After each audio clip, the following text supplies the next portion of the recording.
Hello guys, welcome back to my YouTube channel, and please give support by hitting that subscribe button, like, comment and share.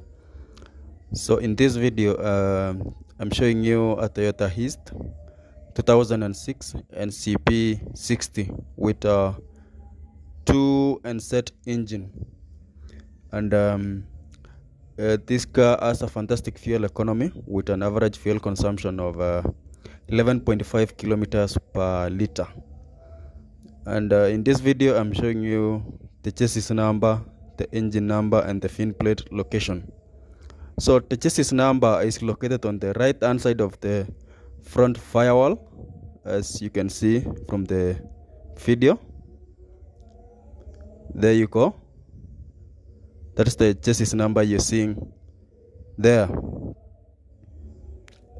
It is located on the right hand side of the front firewall, while the engine number is located on the fourth side below the intake manifold. So below the intake manifold is where you can see down there.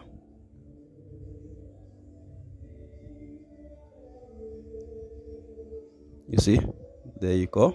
That is the engine number you are seeing. While the fin plate is located on the passenger side door pillar. So let me open it. Let me show you. That is the fin plate you're seeing there.